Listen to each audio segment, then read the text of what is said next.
ತರಗತಿ ಹಾಗೂ ಪ್ರಥಮ PUC ವಿದ್ಯಾರ್ಥಿಗಳಿಗೆ ಅದ್ದೂರಿ ಸ್ವಾಗತ ಸಮಾರಂಭ. ನಮಸ್ಕಾರ, ನಾನು ಮಧುವಿಲಾಖೆ MTV ವೀಕ್ಷಕರಿಗೆ ಸ್ವಾಗತ. ದಿನಾಂಕ 10 ಜುಲೈ 2026ರಂದು ಬಂಗಾರಪೇಟೆಯ ಆದರ್ಶ ಸರ್ಕಾರಿ ಪ್ರೌಢಶಾಲೆ ಹಾಗೂ ಪದವಿ ಪೂರ್ವ ಕಾಲೇಜಿನಲ್ಲಿ 2026-27ನೇ ಶೈಕ್ಷಣಿಕ ಸಾಲಿನ 6ನೇ ತರಗತಿ ಮತ್ತು ಪ್ರಥಮ PUC ವಿದ್ಯಾರ್ಥಿಗಳಿಗಾಗಿ ಆತ್ಮೀಯ ಸ್ವಾಗತ ಸಮಾರಂಭವನ್ನು ಹಮ್ಮಿಕೊಳ್ಳಲಾಯಿತು. ಕಾರ್ಯಕ್ರಮವನ್ನು ಕ್ಷೇತ್ರದ ಜನಪ್ರಿಯ ಶಾಸಕ SN ನಾರಾಯಣಸ್ವಾಮಿ ಉದ್ಘಾಟಿಸಿ ಮಾತನಾಡಿ, ವಿದ್ಯಾರ್ಥಿಗಳು ಶಿಸ್ತು, ಪರಿಶ್ರಮ ಹಾಗೂ ಉತ್ತಮ ಮೌಲ್ಯಗಳನ್ನು ಅಳವಡಿಸಿಕೊಂಡು ಶಿಕ್ಷಣದ ಮೂಲಕ ಜೀವನದಲ್ಲಿ ಉನ್ನತ ಸಾಧನೆ ಮಾಡಬೇಕು ಎಂದು ಕರೆ ನೀಡಿದರು. ಸರ್ಕಾರದ ವಿವಿಧ ಶೈಕ್ಷಣಿಕ ಸೌಲಭ್ಯಗಳನ್ನು ಸದುಪಯೋಗಪಡಿಸಿಕೊಂಡು ಉತ್ತಮ ಭವಿಷ್ಯವನ್ನು ರೂಪಿಸಿಕೊಳ್ಳುವಂತೆ ವಿದ್ಯಾರ್ಥಿಗಳಿಗೆ ಶುಭ ಹಾರೈಸಿದರು. ಈ ಸಂದರ್ಭದಲ್ಲಿ ಉಪ ಪ್ರಾಂಶುಪಾಲರಾದ ಶಶಿಕಲಾ, BEO, ಶಾಲೆ ಹಾಗೂ ಕಾಲೇಜಿನ ಪ್ರಾಂಶುಪಾಲರು, ಶಿಕ್ಷಕ ಶಿಕ್ಷಕಿಯರು, ವಿದ್ಯಾರ್ಥಿಗಳ ಪೋಷಕರು, ಸ್ಥಳೀಯ ಮುಖಂಡರು ಹಾಗೂ ಸಾರ್ವಜನಿಕರು ಕಾರ್ಯಕ್ರಮದಲ್ಲಿ ಭಾಗವಹಿಸಿ ವಿದ್ಯಾರ್ಥಿಗಳಿಗೆ ಶುಭಾಶಯ ಕೋರಿದ್ದರು. ಕಾರ್ಯಕ್ರಮವು ವಿದ್ಯಾರ್ಥಿಗಳಲ್ಲಿ ಹೊಸ ಶೈಕ್ಷಣಿಕ ವರ್ಷದ ಬಗ್ಗೆ ಆತ್ಮವಿಶ್ವಾಸ ಮತ್ತು ಉತ್ಸಾಹವನ್ನು ಮೂಡಿಸುವಲ್ಲಿ ಯಶಸ್ವಿ ಆಯಿತು. ವರದಿ BM ಸಾಕಪ್ಪ, MTV ನ್ಯೂಸ್ ಕನ್ನಡ, ಬಂಗಾರಪೇಟೆ. ನಮ್ಮ ನಡೆ ನ್ಯಾಯದ ಕಡೆ. ನಿರಂತರ ಸುದ್ದಿ ಹಾಗೂ ಜಾಹೀರಾತುಗಳಿಗಾಗಿ MTV ಕನ್ನಡ ನ್ಯೂಸ್ ಅನ್ನು ಸಬ್ಸ್ಕ್ರೈಬ್ ಮಾಡಿ. ಧನ್ಯವಾದಗಳು.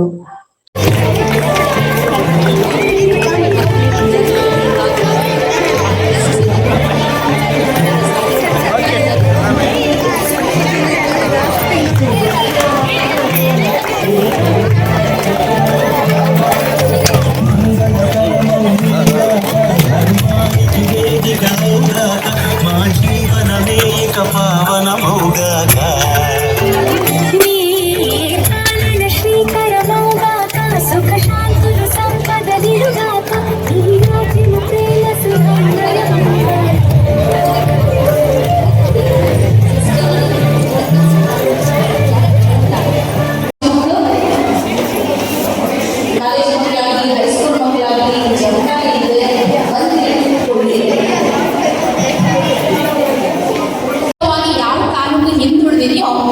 74 ತಾಲೂಕುಗಳನ್ನ ಆಯ್ಕೆ ಮಾಡಿಕೊಂಡು ಇಂಗ್ಲಿಷ್ ಮಾಧ್ಯಮದಲ್ಲಿ ಬಡ ಮಕ್ಕಳಿಗೆ ಶಿಕ್ಷಣವನ್ನ ಕೊಡಬೇಕು ಅನ್ನೋ ಸದುದ್ದೇಶದಿಂದ ಸರ್ಕಾರ, ಕೇಂದ್ರ ಸರ್ಕಾರ ಮತ್ತು ರಾಜ್ಯ ಸರ್ಕಾರ ಎರಡೂ ಸೇರಿಕೊಂಡು ಈ ಶಾಲೆಯನ್ನ ಪ್ರಾರಂಭಿಸಿದರು.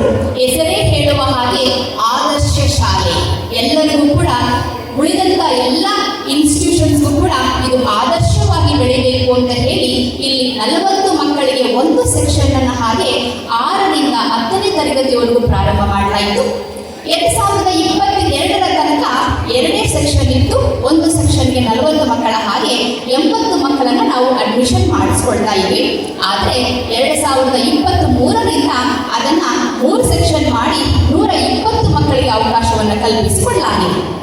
ನಿಮಗೆಲ್ಲ ಗೊತ್ತಿದೆ, ಇಲ್ಲಿ ಸೆಲೆಕ್ಟ್ ಆಗಿ ಬರುವಂತಹ ಮಕ್ಕಳು ತುಂಬಾ ಬುದ್ಧಿವಂತ ಮಕ್ಕಳು, ಜೊತೆಗೆ ಅದೃಷ್ಟವಂತ ಮಕ್ಕಳು ಕೂಡ. ಬುದ್ಧಿವಂತ ಮಕ್ಕಳಿಗೂ ಕೂಡ ಎಷ್ಟೋ ಜನರಿಗೆ ಸೀಟ್ ಸಿಗುವುದಿಲ್ಲ. ಯಾಕೆ ಅಂತಂದ್ರೆ ಜಾತಿಯ ಆಧಾರದ ಮೇಲೆ ಎಲ್ಲ ಜಾತಿಗೂ ಕೂಡ ಸಮಾನ ಅವಕಾಶವನ್ನು ಕೊಡಬೇಕು. ಯಾರು ಬಹಳ ಹಿಂದುಳಿದಿದ್ದಾರೋ ಅವರಿಗೆ ಪ್ರಥಮ ಆದ್ಯತೆಯನ್ನು ಕೊಡಬೇಕು ಅಂತ ಹೇಳಿ ಜಾತಿವಾರು ಸೆಲೆಕ್ಷನ್ ಅನ್ನ ನಡೆಯುತ್ತೆ. ಸೊ ಹಾಗಾಗಿ ನಾನು ಹೇಳ್ತಾ ಇದ್ದೀನಿ, ಕೆಲವು ಮಕ್ಕಳು ಅದೃಷ್ಟವಂತರು ಅಂತ ಹೇಳಿ. ನಿಮಗೆ ಗೊತ್ತಿದೆ, ಈ ಶಾಲೆ ಪ್ರಾರಂಭ ಮಾಡಿದಾಗ ಮಿಡಲ್ ಸ್ಕೂಲಲ್ಲಿ ಪ್ರಾರಂಭಿಸಲಾಯಿತು. ಸ್ವಂತವಾದಂಥ ಕಟ್ಟಡ ಇರಲಿಲ್ಲ, ಶಿಕ್ಷಕರು ಇರಲಿಲ್ಲ. ಇದು ಎಲ್ಲೋ ಊರ ಆಚೆ ಕಾಮಸಮುದ್ರ ಕಡೆನೋ ಬಲ್ಮಂದೆ ಕಡೆನೋ ಆ ಕಡೆಯಲ್ಲಿ ಆಗಬೇಕಾಗಿತ್ತು. ಆದರೆ ನಮ್ಮ ಶಾಸಕರ ಪಟ್ಟು, ನಮ್ಮ ಶಾಸಕರ ದೂರದೃಷ್ಟಿ ಆ ಶಾಲೆಯನ್ನ ಇಲ್ಲಿಗೆ ತರುವಂತೆ ಮಾಡಿ. ಕೇಂದ್ರದಲ್ಲಿಯೇ ಇರಬೇಕು, ಸಿಟಿ ಮಧ್ಯದಲ್ಲಿಯೇ ಶಾಲೆ ಇರಬೇಕು, ಎಲ್ಲ ಮಕ್ಕಳಿಗೂ ಅನುಕೂಲ ಆಗಬೇಕು, ಎಲ್ಲ ಪೋಷಕರಿಗೂ ಅನುಕೂಲ ಆಗಬೇಕು ಅಂತ ಹೇಳಿ ಸತತವಾದ ಪ್ರಯತ್ನದಿಂದ ಇಲ್ಲಿ ಶಾಲೆಯ ಕಟ್ಟಡವನ್ನು ಕಟ್ಟಲಿಕ್ಕೆ ಪ್ರಾರಂಭಿಸಿದ್ರು.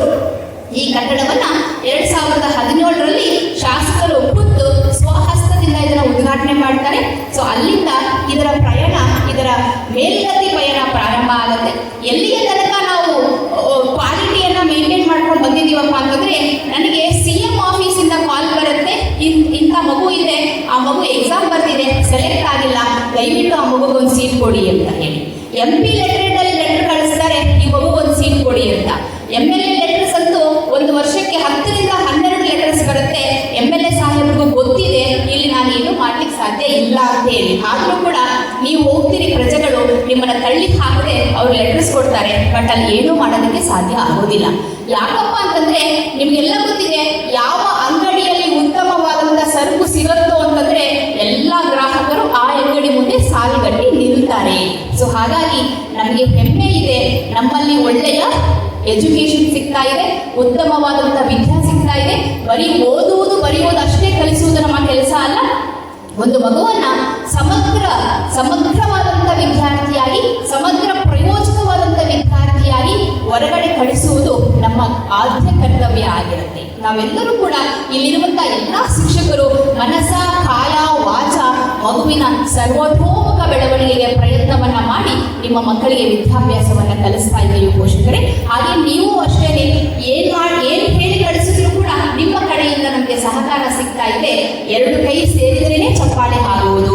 ಹಾಗೆ ಒಂದು ಎಜುಕೇಶನ್ ಇನ್ಸ್ಟಿಟ್ಯೂಷನ್, ಒಂದು ಶೈಕ್ಷಣಿಕ ಸಂಸ್ಥೆ ಉದ್ಧಾರ ಆಗಬೇಕು ಅಂತಂದ್ರೆ ಶಿಕ್ಷಕರು ಎಷ್ಟು ಮುಖ್ಯನೋ ಪೋಷಕರು ಕೂಡ ಅಷ್ಟೇ ಮುಖ್ಯ ಇರ್ತೀರಿ. ಸೊ ಹಾಗಾಗಿ ನಿಮ್ಮ ಸಹಕಾರಕ್ಕಾಗಿ ಮತ್ತೊಮ್ಮೆ ನಾನು ಹೃದಯಪೂರ್ವಕ ಕೃತಜ್ಞತೆಗಳನ್ನು ಸಲ್ಲಿಸ್ತಾ ಇದ್ದೇನೆ. ಹಾಗೆ ಕಾಲೇಜ್ ಮಾಡಬಾರ್ದು, ಸ್ಕೂಲ್ ಮಾಡಬಾರ್ದು ಅಂತೇಳಿ ನಮಗೆ ಬಹಳ ಜನ ಅಡ್ವೈಸ್ ಮಾಡಿದರು. ನಿಜ, ಇವತ್ತಿನ ದಿನಮಾನಗಳೇನಾಗಿದೆ, ಶಿಕ್ಷಣ ಅಂತಕ್ಕಂಥ ವ್ಯಾಪಾರೀಕರಣ ಆಗಿದೆ. ಯಾರು ಸೀಟ್ ಕೊಡ್ತಾರೆ ಅವ್ರು ಸೀಟ್ ಕೊಡ್ತೀವಿ. ವ್ಯಾಪಾರೀಕರಣ ಆಗಿರೋದ್ರಿಂದ ಆ ಶಿಕ್ಷಣದ ಮೌಲ್ಯಗಳು ಕೂಡ ಕ್ರಮೇಣ ಕುಸಿತಾ ಇದೆ. ಹೋದ ವೇಳೆ ನಾನು ಪ್ರೈವೇಟ್ ಇನ್ಸ್ಟಿಟ್ಯೂಷನ್ ಮಾಡಿದರೆ ನಾನು ಯಾರಿಂದ ಹಣ ತಗೋಬೇಕು? ಪೇರೆಂಟ್ಸ್ ತಗೋಬೇಕು ಅಲ್ಲ ಮಕ್ಕಳ. ಅದಕ್ಕೆ ಏನು ಮಾಡಿದೆ, ನಾನು ಅವರ ಒಂದು ಏನು ಕರೆ ಕೊಟ್ಟರು ಅದನ್ನು ಆತ್ಮೀಯವಾಗಿ ಸ್ವೀಕಾರ ಮಾಡಿ ಏನಾದರೂ ಮಾಡಿ ಗುಣಮಟ್ಟದ ವಿದ್ಯಾಸಂಸ್ಥೆಗಳಲ್ಲಿ ತಾಲೂಕು ತರಬೇಕು ಅಂತೇಳಿ ಇವತ್ತು ಮೊಟ್ಟ ಮೊದಲು ಪ್ರಾರಂಭ ಮಾಡಿದ್ದು ನಾನು ಶಾಸ್ತ್ರದ 1 ವರ್ಷದಲ್ಲಿ ಈ ಆದರ್ಶ ಶಾಲಾ ಕಟ್ಟಡವನ್ನು. ಇದಾದ ನಂತರ ಕಿತ್ತೂರಿ ಜಾನಿ ಚೆನ್ನಮ್ಮ ಹಾಸ್ಟೆಲ್, ದೇವರಾಜ ಅರಸು ಹಾಸ್ಟೆಲ್, ಮೊರಾರ್ಜಿ ದೇಸಾಯಿ ವಸತಿ ಶಾಲೆ, ಅದರಂತಹ ಬಾಲಕಿಯರ ವಸತಿ ಶಾಲೆ, ಕಾಲೇಜು ಮಕ್ಕಳ ವಸತಿ ಶಾಲೆ, ಇವೆಲ್ಲರ ಜೊತೆಗೆ ವಿಶೇಷವಾಗಿ ನಮ್ಮ ಬಸ್ ಸ್ಟ್ಯಾಂಡ್ ಕಾಲೇಜಲ್ಲಿ ನಾನು ಚಾರ್ಜ್ ತಗೊಂಡಾಗ, ಅಂದರೆ ಶಾಸಕನಾದಾಗ ಕೇವಲ 180 ಮಕ್ಕಳಿದೆ. ನಾನು ಶಾಸಕ ಆದಮೇಲೆ ಆ ಬಸ್ ಸ್ಟ್ಯಾಂಡ್ ಕಾಲೇಜಿನ ಅಧ್ಯಕ್ಷರು ನಾನೇ ಆಗಿದ್ದರಿಂದ ಇವತ್ತ ಒಂದು ಕಾಲೇಜು KCRT ಕಾಲೇಜಿನಲ್ಲಿ 1400 ಮಕ್ಕಳಿದ್ದಾರೆ.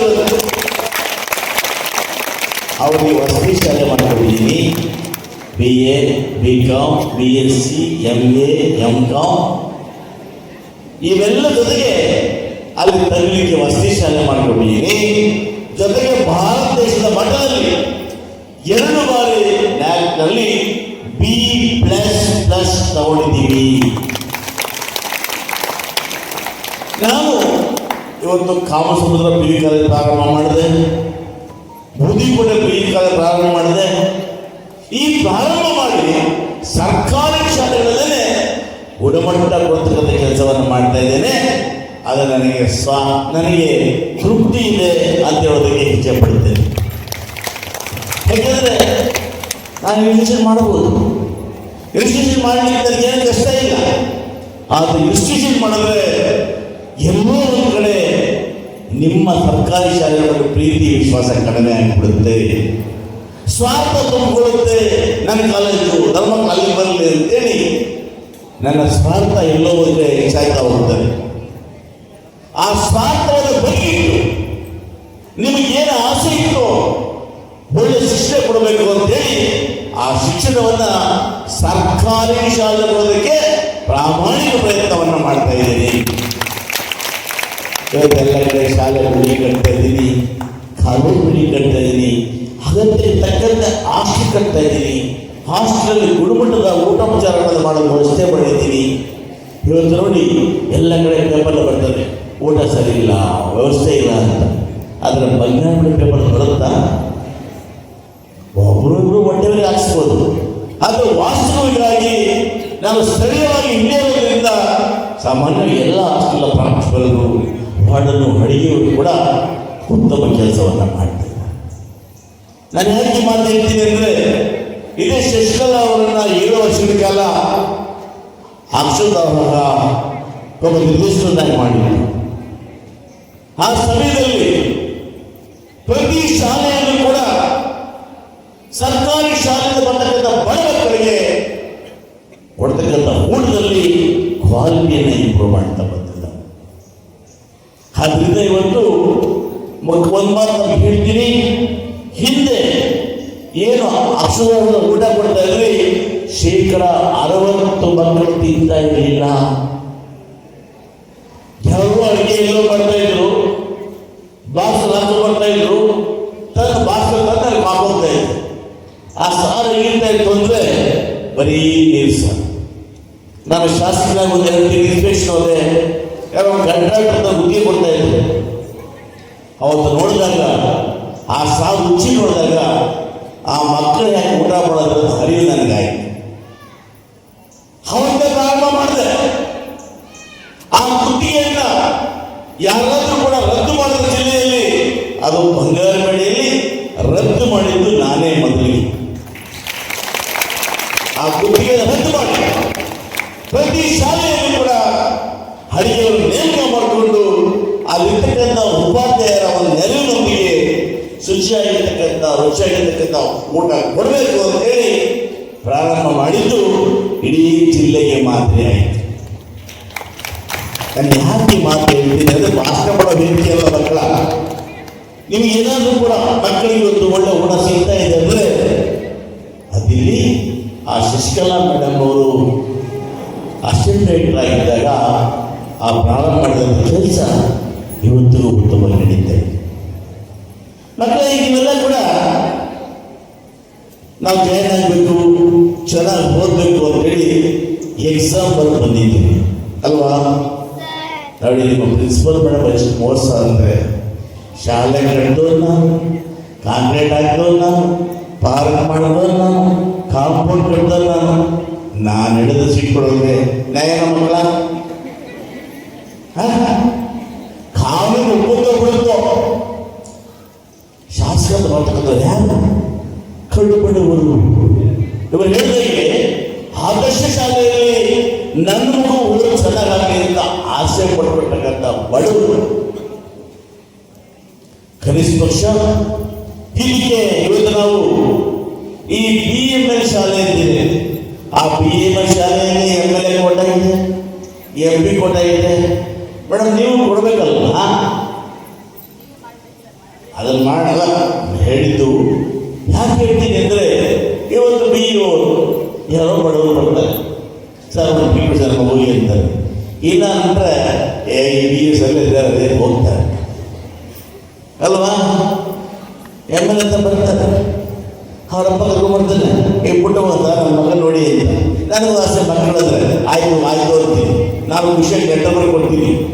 ಇಲ್ಲಿ ಬಂದು ಮೇಡಮ್ ಇಲ್ಲ ಅಂದರೆ ಅವನು ಯಾವನೇ MLA ಕೊಟ್ಟ, ಈ ಇಲ್ಲ ಅಂದ್ರು ಸಾಕು ಅಲ್ಲ. ನೋಡಿ ಎಷ್ಟು ಕೆಲಸ ಬಂದ್ರೆ ಒಡೆ ಬರ ಎಷ್ಟು ಕೆಲಸ ಮಾಡಿ ಕೂಡ ಅವನ ಮನಸ್ಸಲ್ಲಿ ಕೇಳಿರ್ತಾರೆ. ನಾನು ಮನೆ ಫೋನ್ ಕೇಳಕ್ಕೆ ಹೋಗ್ತೀನಿ, ಏನಪ್ಪ ನಮ್ಮಪ್ಪ ಚೆನ್ನಾಗಿದ್ಯಾ? ಹೇಳ ಚೆನ್ನಾಗಿದ್ದೀನಿ, ಓಟ್ ಹಾಕ್ಬೇಕಲ್ಲಪ್ಪ. ಅಯ್ಯೋ ಬಿಡೋಣ, ನನ್ನ ಮಕ್ಕಳು ಸೀಟ್ ಕೊಡಲಿಲ್ಲ, ಓಟ್ ಬೇರೆ ಹಾಕ್ತಾರೆ. ಎಲ್ಲ ಹೋಯ್ತಾ, ರೋಡ್ ಕೊಟ್ಟಿದ್ದೋಯ್ತಾ, ನೀರು ಕೊಟ್ಟಿದ್ದೋಯ್ತಾ, ಚರಂಡಿ ಮಾಡಿದ್ದೋಯ್ತಾ, ಮನೆ ಕೊಟ್ಟಿದ್ದೋಯ್ತಾ, ಬೋರ ಕೊಟ್ಟಿದ್ದೋಯ್ತಾ, ಈ ಸಮಸ್ಯೆ ಕೇಳಿದೆ ಎಲ್ಲ ಒಂದು ಮಾತಿಗೆ ಕೋತಾಡ್ಬೇಕು. ಅದಕ್ಕೋಸ್ಕರ ನಾನು ಸರ್ಕಾರದಲ್ಲೂ ಮಾತಾಡ್ತೇನೆ. ಆಯಾ ಭಾಗದಲ್ಲಿ ಗಂಡರಿಗೆ ಅವರೆಲ್ಲ ಸ್ವಂತ ಡಿಪಾಸಿಟ್ ತಗೊಳ್ತೀವಮ್ಮ. ಈಗ ಮಕ್ಕಳು ಬಂದರೆ ಆನಂದ ಕೊಡ್ತೀವಲ್ಲ, ನಾವು ಇರ್ಬೋದು. ಬರೀ ಬ್ರೇಕ್ ಮಕ್ಕಳನ್ನೇ ಸೇರಿಸ್ಕೊಂಡ್ರೆ ಸ್ವಲ್ಪ ನಮ್ಮಂಥವ್ರು ಸೇರಿಸ್ಕೊಳ್ಬೇಕೆಲ್ಲ ಲಾಸ್ಟ್ ಬೆಂಚ್ ಅವ್ರನ್ನ ನಾನು ಮಾಡಿ ಅಲ್ವಾ? ಲಾಸ್ಟ್ ಬೆಂಚ್ ಅವರ ಲಾಸ್ಟ್ ಬೆಂಚ್ ಅಲ್ವಾ? ನಮಗೂ ಇಂಥ ಸ್ಕೂಲ್ ಬೇಕಲ್ವಾ, ನಮಗೆ ಕಾಲೇಜ್ ಅಡ್ಮಿಷನ್ ಬೇಕಲ್ವಾ? ಮೇಡಮ್ ಅವರು, ನಮ್ಮ ಮೇಡಮ್ ಎಲ್ಲರೂ ಪರಿಚಯ ಮಾಡ್ತಾ ಹೇಳ್ತಾ ಇದ್ರು, ಮಕ್ಕಳೆಲ್ಲ IAS ಆಗಬೇಕು, KS ಆಗಬೇಕು, ಡಾಕ್ಟರ್ಸ್ ಆಗಬೇಕು ಅಂತ. ಎಲ್ಲ ಹಾಕ್ಬಿಟ್ರೆ ರಾಜಕಾರಣ ಮಾಡೋದು ಯಾರು? ಅಲ್ಲ ಬೇಕಲ್ಲ, ಮೇಡಮ್ ಹೇಳ್ತಾದ್ರು, ನೀವೆಲ್ಲ IAS ಮಾಡಬೇಕು, KS ಮಾಡಬೇಕು, IPS ಮಾಡಬೇಕು, ಪ್ರಿನ್ಸಿಪಾಲ್ ಆಗಬೇಕು, ಡಾಕ್ಟರ್ ಆಗಬೇಕು. ಎಲ್ಲ ಹೋಗ್ತೀನಿ, ನಿಮ್ಮನ್ನೆಲ್ಲ ನಿಭಾಯಿಸುವ ರಾಜಕಾರಣ ಬೇಕಲ್ಲ. ಮೇಡಮ್ ಅದ್ರ ಏನೇ ಇಲ್ಲ, ಅದವ್ರು ಹೇಳೋದಿಲ್ಲ, ನೀವೇ ಮಾಡ್ಕೊಳ್ಳಿ ಲಾಸ್ಟ್ ಬೆಂಚ್ ಅವರು. ಯಾರ ಸ್ಕೂಲಲ್ಲಿ